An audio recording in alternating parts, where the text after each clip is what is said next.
Hello my dear students. So today we will start the new chapter, Origin and Evolution of Life. Okay.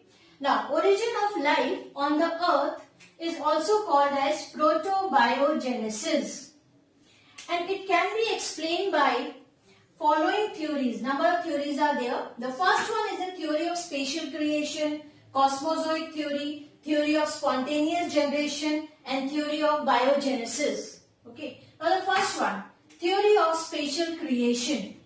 So according to this theory, all the living beings on earth were created by God or by some supernatural power. Okay. Now the next one is the cosmozoic theory. Now also this theory, cosmozoic theory, is also known as panspermia theory. This theory given by the Richter in 1865. According to this theory, life on earth came from a distinct planet in the form of spores or microorganisms. It was called cosmozoa or panspermia, which were preserved inside the meteoroids.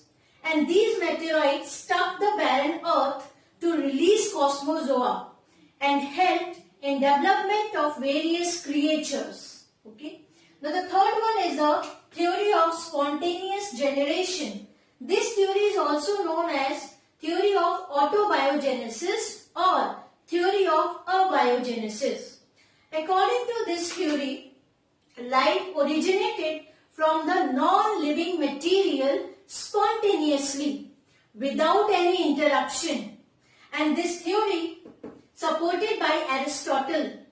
But Louis Pasteur disapproved this theory and gave scientific explanation that life originated from pre-existing life or biogenesis. Now the last one is theory of biogenesis. This theory could not explain the origin of life on the earth, but could satisfactorily explain the continuity of life. According to this, that is the theory of biogenesis, living organisms are always produced from pre-existing living forms by reproduction. So this is the theory of biogenesis.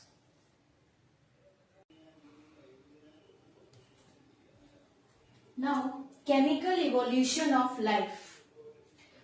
Or this chemical evolution of life is also called as a self-assembly theory of origin of life. Self-assembly theory. Okay. Now this theory proposed by Operon and Haldane, these two scientists, they have proposed this theory. An entire chemical evolution can be divided into following steps. So the first one under that how chemical evolution of life takes place. So here the origin of earth and its primitive atmosphere. Okay. Now here what happened? Earth originated when it was broken from the sun. It was a glowing fire and a rotating clouds of hot gases, vapors of various elements, pieces of rocks and metals. And this one is called as nebulous.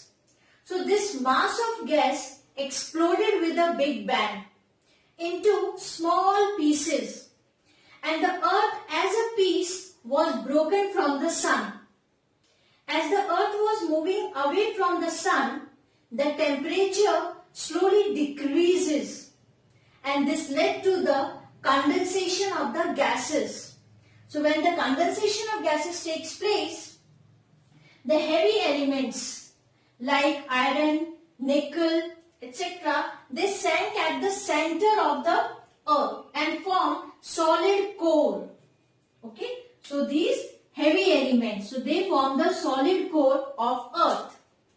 Now the lightest elements like helium, hydrogen, oxygen, nitrogen occupied the atmosphere of the earth, but there was no free oxygen. So this is the origin of earth and its primitive atmosphere. How the core formation takes place and how the gases which are present in the atmosphere, they came. So the lightest elements, they occupied the atmosphere of earth. Then the next step is formation of ammonia, water and methane. Now what happened? The earth was very hot initially. Primitive earth contained large amount of, that I said, that is hydrogen, nitrogen, oxygen and carbon. Hydrogen was among these. Hydrogen was very active and it combines with nitrogen to form ammonia, then it combines with carbon to form methane, and when it combines with oxygen, that form the steam. Also, water molecule. Okay. Now what happened? As I said, the temperature was very high. That's why this ammonia and methane is in the gaseous form. And this water with the combination of hydrogen with oxygen, that is in the steam form because the temperature was very high.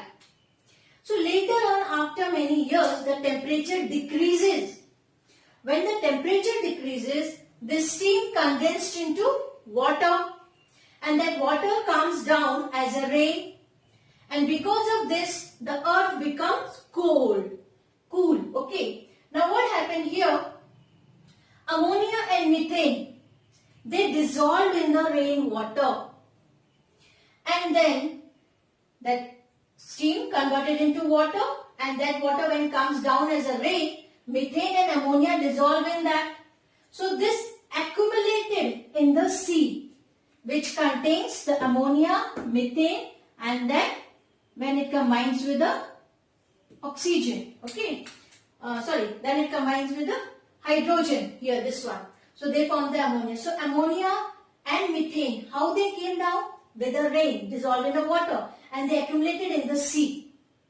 Okay. Now the synthesis of simple organic compounds, how this takes place. So first, the formation of ammonia, water and methane is done. Now the influence, under the influence of energy sources such as ultraviolet rays, lightning, the early molecules of the hydrocarbons. So when these sources, that is, which sources? UV rays, just wait, UV rays and lightning. So the early molecules of the hydrocarbon, ammonia, water, they showed condensation, polymerization, oxidation and reduction reactions. And because of all these things, resulted in the formation of monosaccharides, okay, amino acids, purines, pyrimidines, fatty acids, glycerol. So these are formed after the polymerization, oxidation and reduction reactions. And this whole mixture of all these things, that is called hot dilute soup. Now, the unique feature of this hot dilute soup was that molecule did not show any degradation, as there was no free oxygen and enzymes. Fine. Now the next step is formation of complex organic compound. So simple organic compounds are ready with us. Now here in the formation of complex organic compound, whatever the simpler organic compounds are formed, they will collided, reacted and aggregated, forming the complex compounds such as, here very important, that is protein. So such as protein, fats, nucleosides, nucleotides, and here after the formation of all these, you can observe that formation of protein is considered as a landmark in the origin of life. Fine. Now formation of nucleic acid. So after the formation of complex organic compound, now the formation of nucleic acid. Now here it was formed by aggregation of phosphoric acid, sugar, purines and pyrimidines. They were linked in various combinations to form different nucleotides, and thousands of nucleotides joined together to form nucleic acid. Now this nucleic acid acquired self-replicating ability, which is a fundamental property of living form. Okay. Now after the formation of nucleic acid, now formation of protobiont or the pre-cells.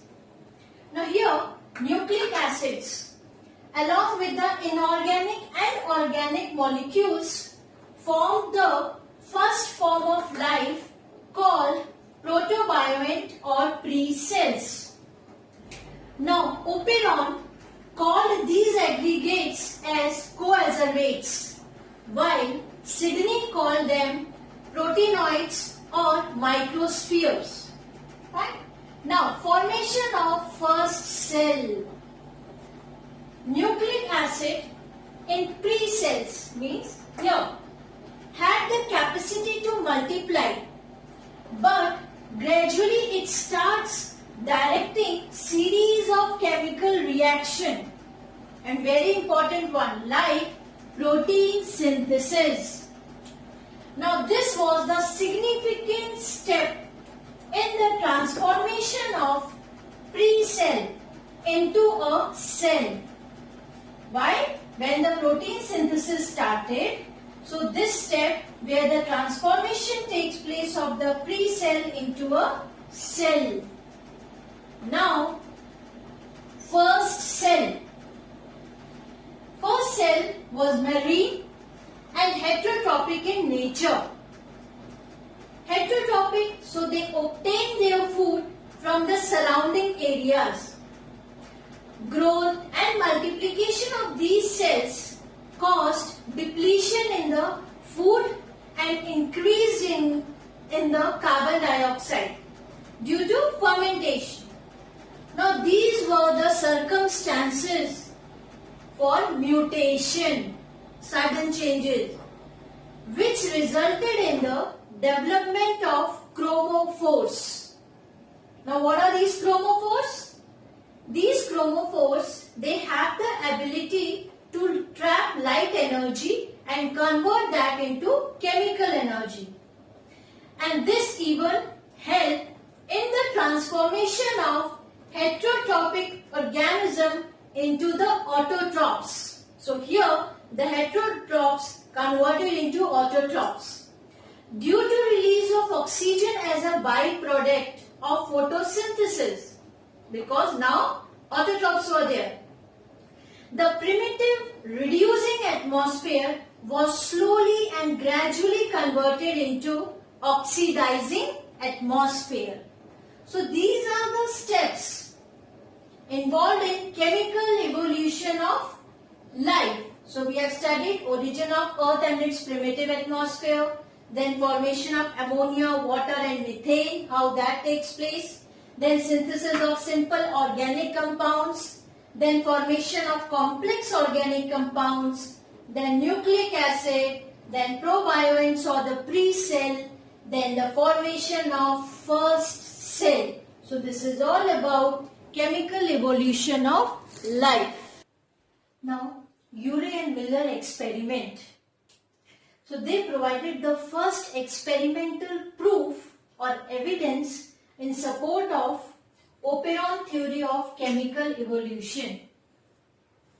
So to support this, so this was the first experimental proof done by Urey and Miller in lab conditions.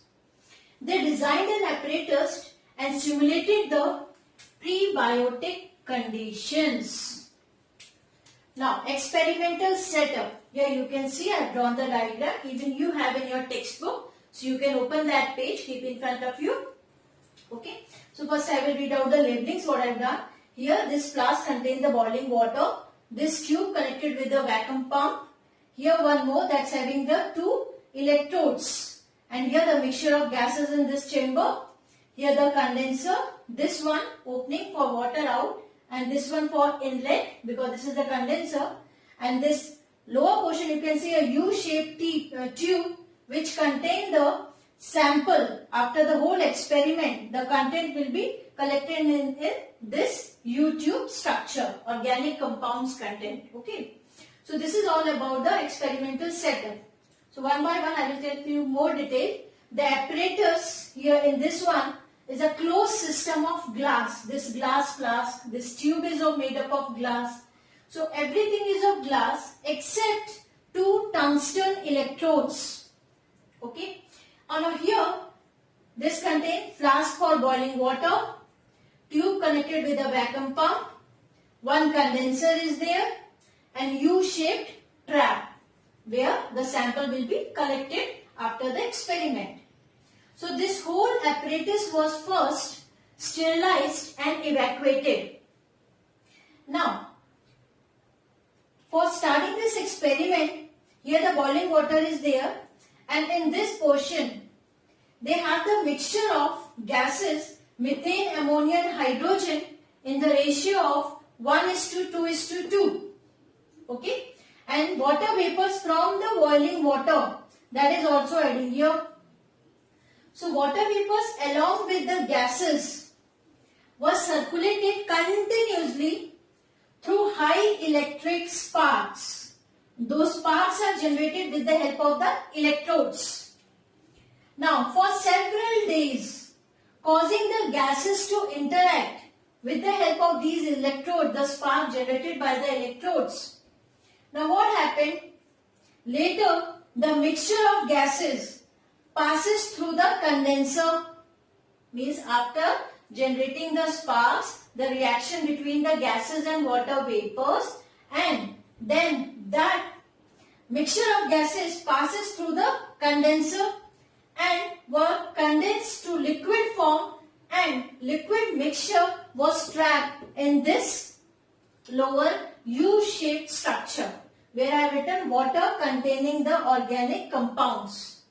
Okay, and this is the stopcock, means from where we can withdraw the sample, whatever we got after the experiment.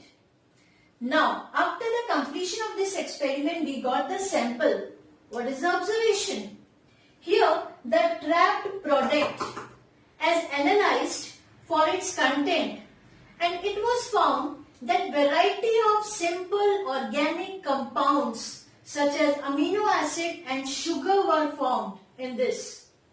So this experiment, as amino acid is there, means later on that will prepare protein, that will produce protein. Okay. So this experiment strongly supports that simple molecules present in the early Earth atmosphere combined to form organic building block of life. And what is the building block of life? Protein. So by this whole experiment, Urey and Miller totally they supported whatever the theory given by the Oparin, that is the theory of chemical evolution. So this is the experimental proof done by these two scientists. Okay, so just have a look of this one. Thank you.